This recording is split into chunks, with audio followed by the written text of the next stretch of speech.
my pleasure to introduce to you Mr. Scott Snow. He is a productivity expert, speaker, and a life coach. He founded the All the Hats We Wear company to help students become more joyful, productive, and fulfilled in all areas of their busy lives. He teaches a unique and creative time management system that focuses on managing all the different hats that we wear.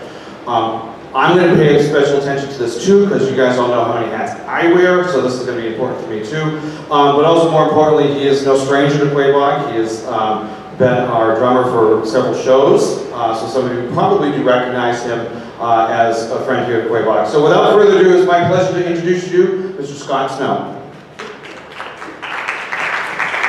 All right, thank you very much. In the next few minutes, you're going to learn the most powerful time management skill you'll ever learn. I want to start with a little drum feature here, and this is going to show how each limb is going to be doing a totally different rhythm. And this is the analogy of how we have a lot of different hats that we wear in our busy lives. So starting with my feet is a totally different rhythm. That's a samba beat.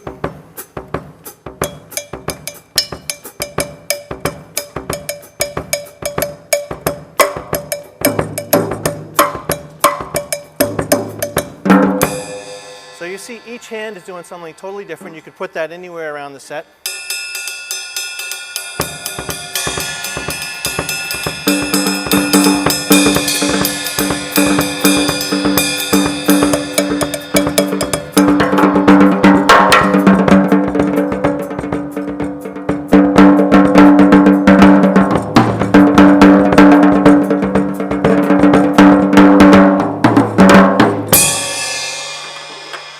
And you can see how when we put all these different parts together, it creates a beautiful piece of music.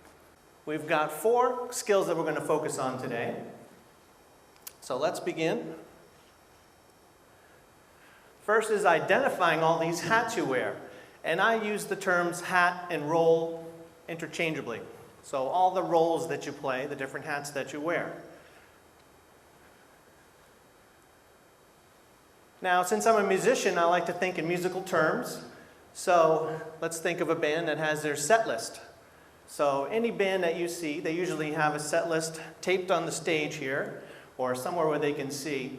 And that's all their songs, the list in the order of their songs. Now, it's not just it's usually made up mostly of the tried and true classic songs that they have, but also they sprinkle a couple new ones in there. So like things they're working on, things they're trying out, see if people like it. So you're going to do the same thing with your set list, but instead of songs, it's going to be all of your roles. So what exactly is a role?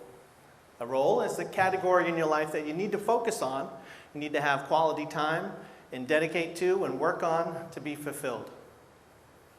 And we play a lot of different roles. And in social media, you'll see this all the time. You'll see people that put all the roles that they play right in their profile. We're proud of all the different things that we do.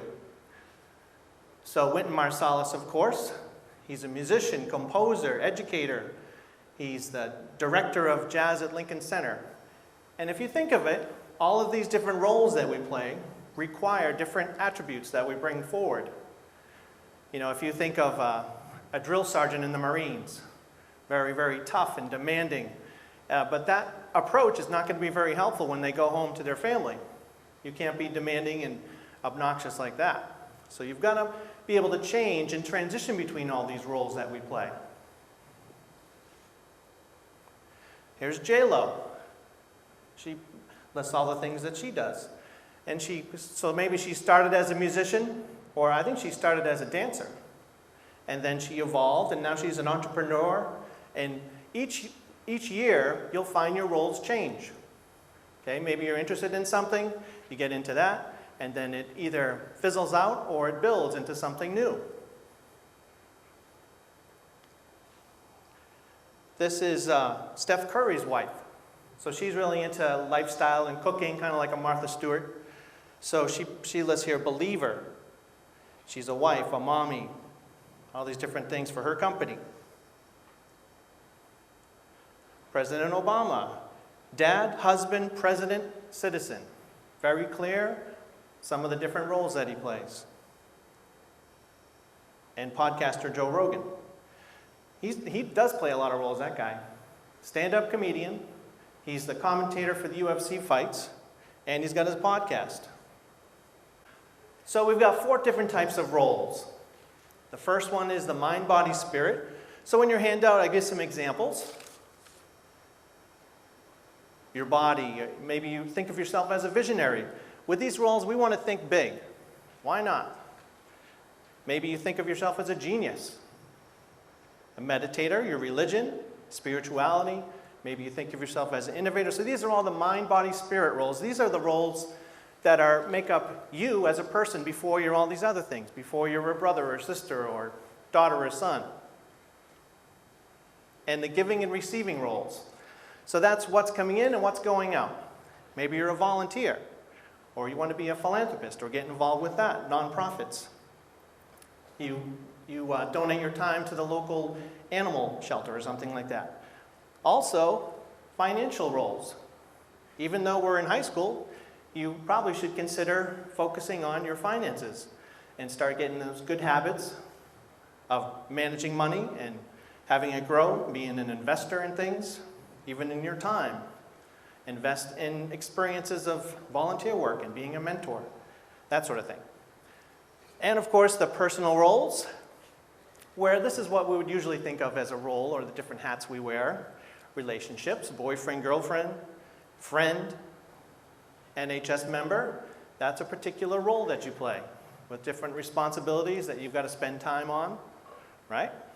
Now, in a couple years, you probably won't be that, right? You'll go on to being something else.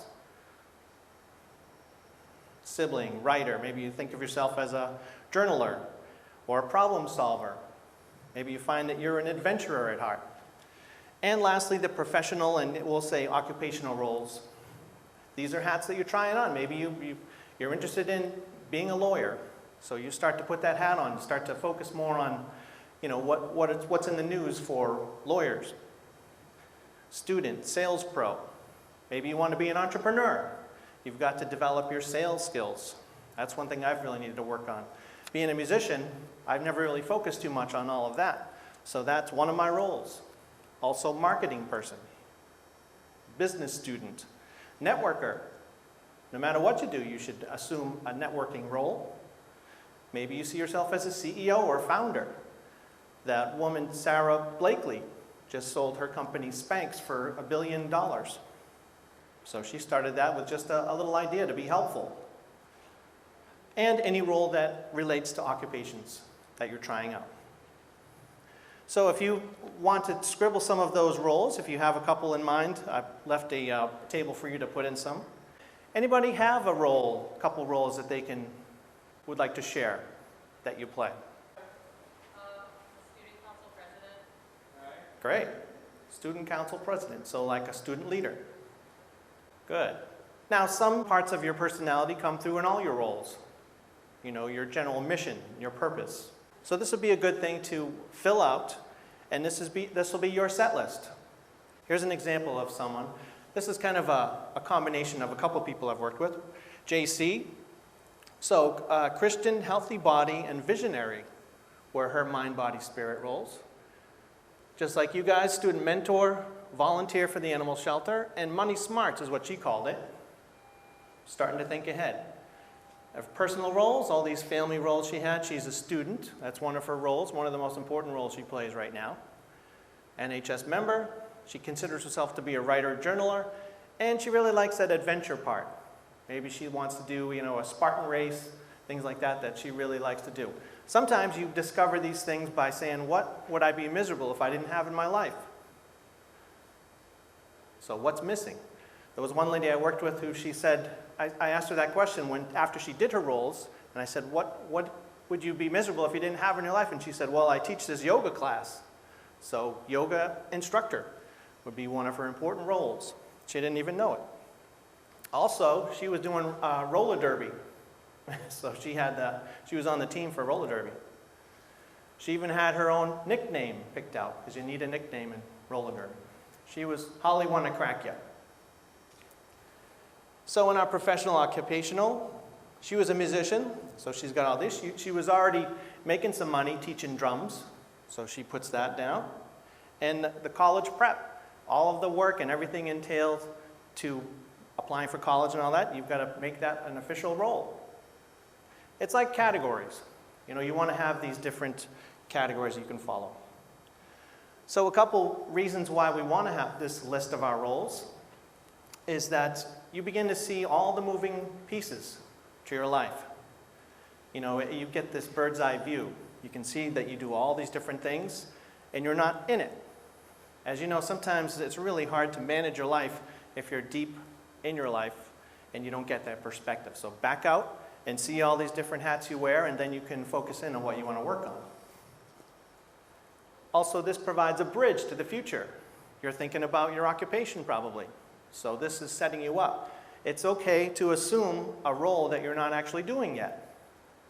So maybe you say a CEO or a founder of a company. Maybe you're not officially doing that, but you could get some business cards made. You could start to get a website. You could have a podcast. I have a podcast. I have about 100 episodes. I interview people. It's great. Anything I want to learn about, I can call them up or get them on Twitter, DM them and say, I'd love to have you as a guest on the show. And they're like, great. And then you know what? After I interview them, which I just do on Zoom, it doesn't cost me anything. At the end, you know, I say, thanks a lot. That was great. And then at the end, I always say, you know, what would you do if you were me with this business? You know, how would you grow it? And they give me, you know, a half-hour free advice. So podcasting is an excellent thing. Also in crisis, a lot of times we have at least one role in our life that we're in crisis with. So this, identifying all the different roles you play, helps you to think, well, this is just one area of my life that's in crisis. It's not my whole life. Okay? And you can prioritize. You can start to have that perspective. All right, goal setting. Anybody here write down goals? Writing goals is an excellent thing to do, and writing them by hand on paper is even better. As Dr. Gail Matthews found in her research, you are 42% more likely to achieve your goal if you just write it down. So if I told you you had 42% chance of winning the lottery, you'd probably buy a ticket, right? So it's a really good habit to have, but sometimes it can be very nebulous. So let's make it more specific. There are 4 types of goals. We have, this is on your handout too. We have the action goals. That's just like I meditate 30 minutes every day, or I exercise for an hour. I jog twice a week, or whatever it is. Okay, very specific. It's just a clear thing. That's like a habit. Then you have the I am and I have goals. I'm a visionary. I have X money in my savings. These are just like snapshots in time. Deadline goals. You've probably heard of these. By X date, I'll be scuba certified or first aid certified. By this date, I'll have this much money in my savings account. For a sky's the limit goal, this is those big whopper goals. This, you have to really think big for these. In fact, if people don't laugh at it, it's not big enough. So you really want to think big. I won the Nobel Peace Prize for economics. I'm the welterweight champion of the UFC. I'm the president. Tony Award-winning Broadway actor. Got to think big for these. Why not? It's fun. Now, our next skill is project management.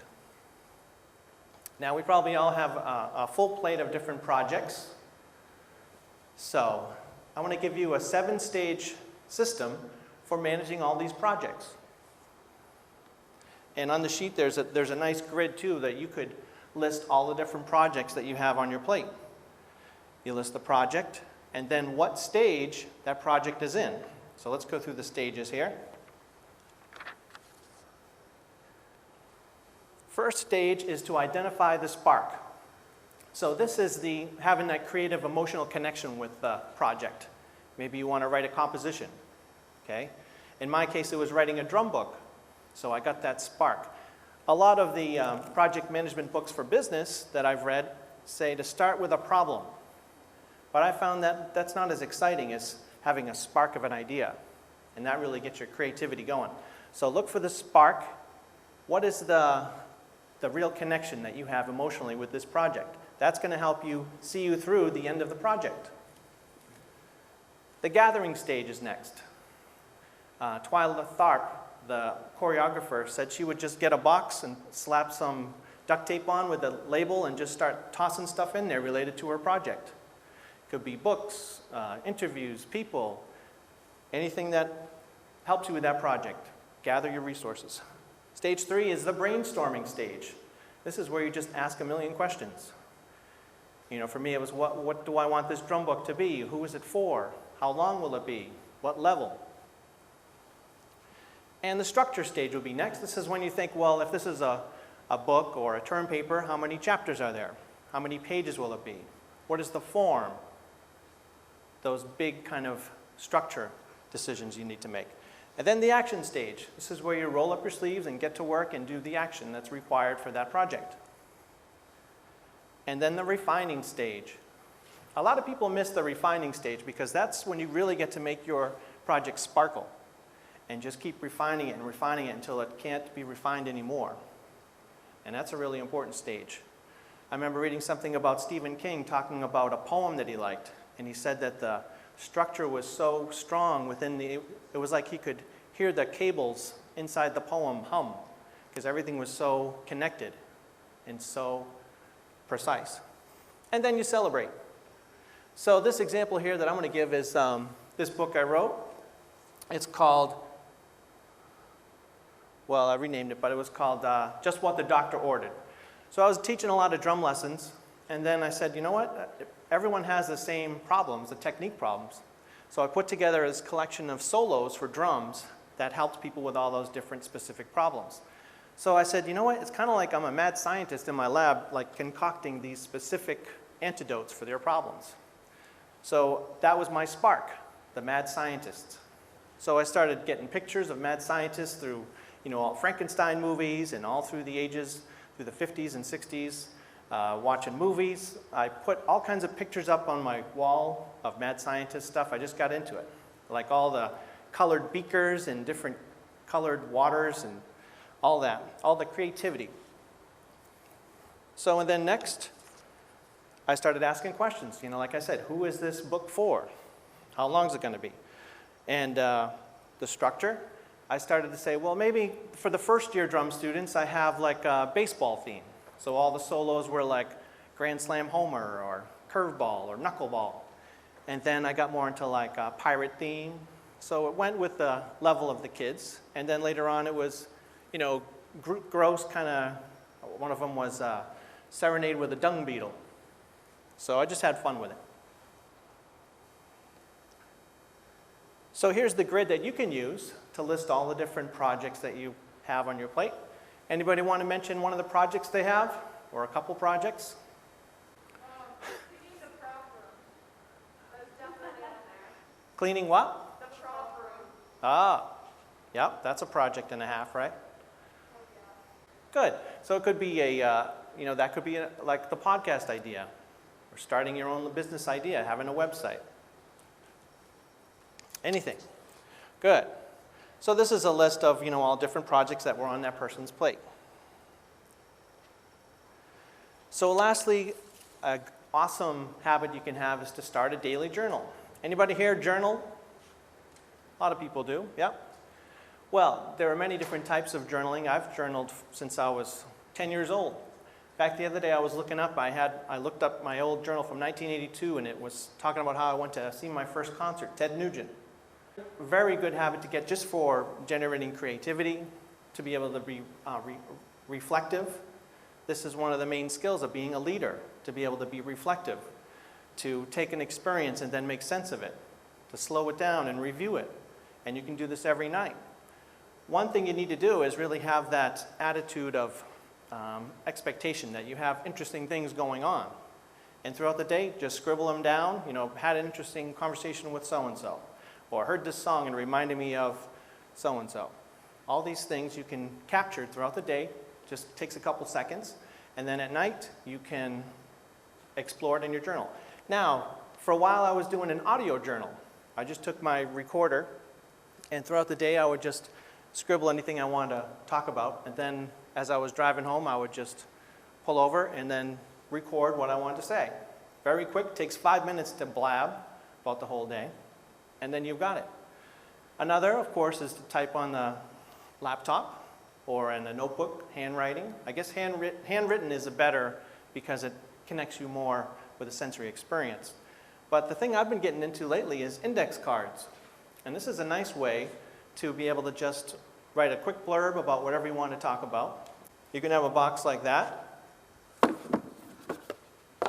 And at Staples, you get some of these dividers. So this is, January through May. And you have these are 5x8 cards. But I find this to be a really good size. I just write the date, like so today. I'll write 11:15 on the right corner, and then at the top, Quabog presentation, and then I can write about that. And then further down the road, if I want to look up, what was I thinking, or what did I get from that experience, I'll just look up the date, and I can just pull it right out. So it's a nice, quick way to write down those things and keep the creativity flowing. I got a quick song to wrap up. You just shake along here. Yeah. Well, thank you everybody for being here today. Yeah, we talked about having roles and all the hats we wear. Well, I hope you learned something new today. And we talked about goal setting and how important it is. Yeah. Oh, we talked about goal setting and the 4 types of goals you can have.